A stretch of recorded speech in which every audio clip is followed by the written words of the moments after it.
नमस्कार, स्वागत है आपका न्यूज 69 में। मैं हूं आपके साथ अंकिता और बढ़ते हैं इस वक्त की बड़ी खबर की ओर। भोपाल की शाहजहानाबाद स्थित एक मल्टी में 5 साल की मासूम की दुष्कर्म के बाद हत्या करने वाले आरोपी अतुल भालसे का डीएनए मैच हो गया है।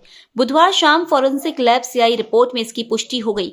पुलिस ने अलग अलग 4 सैंपल भेजे थे। इन सभी में आरोपी का डीएनए मैच हुआ है। डीसीपी रियाज इकबाल ने बताया कि हत्या के बाद मासूम को जिस कपड़े में लपेटा गया था उस पर मिले आरोपी के सिर के बालों का सैंपल, घटना के बाद बरामद कपड़े और तकिए पर मिले सिर के बालों का सैंपल भेजा गया था। करीब 2 महीने बाद आई चारों सैंपल की जांच रिपोर्ट में पुष्टि हो गई है। मामले की जांच लगभग पूरी हो चुकी है। मासूम के साथ दरिंदगी करने वाले आरोपी को पहले ही गिरफ्तार कर जेल भेजा जा चुका है। शाहजहानाबाद पुलिस को डीएनए रिपोर्ट का इंतजार था। अब पुलिस जल्दी कोर्ट में चालान पेश करने की तैयारी में है।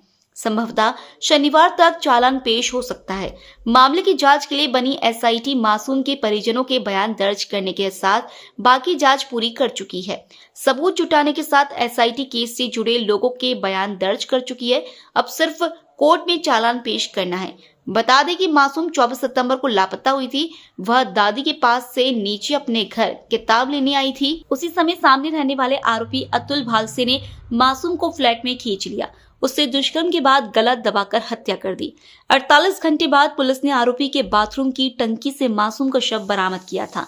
बेटे का साथ देने वाली मां और बहन के खिलाफ मामला दर्ज कर तीनों की गिरफ्तारी की गई थी। जांच में यह भी पता चला था कि अतुल की पत्नी लंबे समय से मायके में रह रही है। आरोपी की बहन के मोबाइल से कई चौंकाने वाली जानकारी सामने आई थी। भोपाल से न्यूज 69 के लिए आदिल खान की रिपोर्ट। रिपोर्ट भी आ गया सर। देखिए, आप सबको पता है करीब 50 दिन पूर्व में मल्टी में शाहजहानाबाद में एक घटना हुई थी जिसमें एक छोटी सी लड़की की मर्डर हुआ था रेप के साथ में, जिसमें उसी दिन में ही आरोपी को जो मुख्य आरोपी एक और उनके परिवार के जो 2 महिलाओं को भी साक्ष्य छुपाने के लिए पुलिस ने गिरफ्तार किया था। उसकी एसआईटी बनी थी जिसमें एसीपी अंकिता उसको लीड कर रही थी। उस टीम ने पूरे अपना जांच कंप्लीट करके जितने भी साक्ष्य जो मौके से और आरोपी से जो एकत्रित करना था करके, और उसकी डीएनए, क्योंकि घटना स्थल जहाँ पे बॉडी छुपाया था एक टैंकी के अंदर था, घटना का स्थल जहाँ पे उसका मर्डर हुआ तो अलग जगह था, और मर्डर वेपन भी इन्होंने एक दूसरी जगह पे छुपाया था।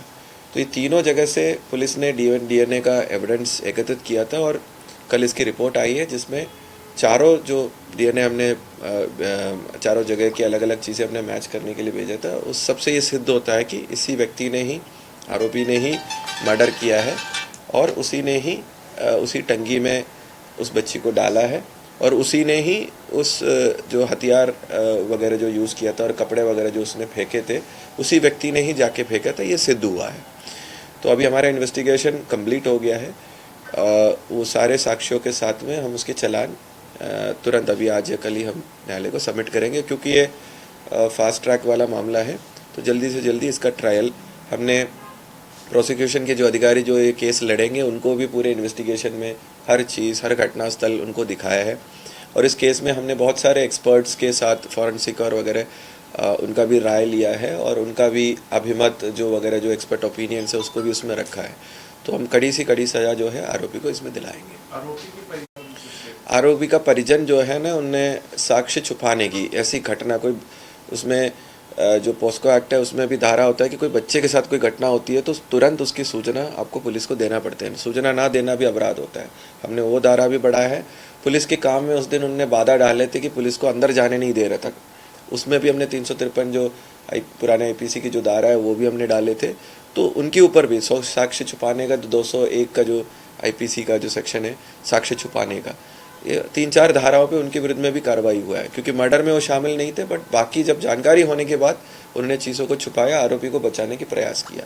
तो इसमें हमने इन्वेस्टिगेशन में पूरे सबूत मिले हैं। तो कितने पेश का चालान है ये, कितने पेश का चालान, कितना विटनेस है इसमें? देखिए, विटनेस इसमें करीब 24 प्राइम विटनेस है इसमें और 12 करीब हमारे सेकेंडरी विटनेसेस है, जो जिसमें एक्सपर्ट विटनेस भी है, कुछ आई विटनेस भी है जो बच्चे को लास्ट टाइम देखा था, और कुछ विटनेस ऐसे थे जो उनकी पुष्टि की थी उस बिल्डिंग से बच्चे बाहर नहीं गए थे, तो आई विटनेस भी है, हमारे एक्सपर्ट विटनेस भी है, सब है इसमें। तो हाँ, और बहुत सारे पुलिस वाले भी इसमें विटनेस है, क्योंकि बच्चे का जो रिकवरी है पुलिस वालों ने खुद किया था।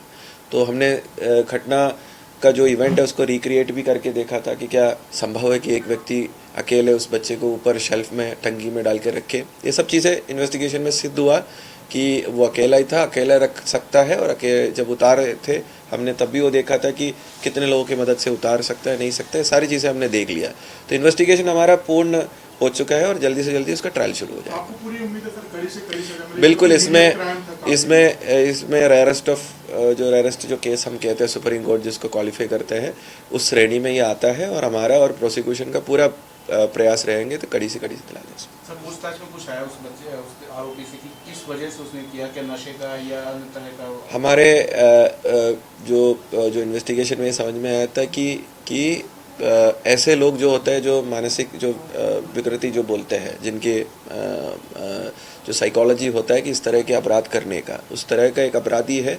और उसके पूर्व का भी आपराधिक रिकॉर्ड हमें मिले थे, भले भोपाल का नहीं हो, दूसरे ज़िले का हमें मिले थे। तो आपराधिक प्रवृत्ति का व्यक्ति था, मतलब जो है करके, और नशे का आदी भी था।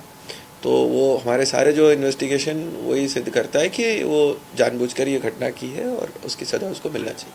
रेंट से रह रहे थे तो कुछ रेंट का भी सारे चीज़ें हमने क्लियर की। और नगर निगम को भी हमने पूरे सर्वे करा के नगर निगम को भी हम लोगों ने रिपोर्ट भेजा है कि बहुत सारे लोग अनधिकृत रूप से उस मल्टी में रह रहे हैं, जिनको आवंटन दिया तो वो नहीं रह रहे, वो भी हमने कर दिया। और सीसीटीवी का सांसद जी ने और विधायक जी ने दोनों ने अपने प्रोजेक्ट वहाँ के लिए प्रस्तावित है, पूरे मल्टी को पूरे अंदर से और बाहर से सीसीटीवी से कवर करना, और जल्दी वो भी लग जाएगा।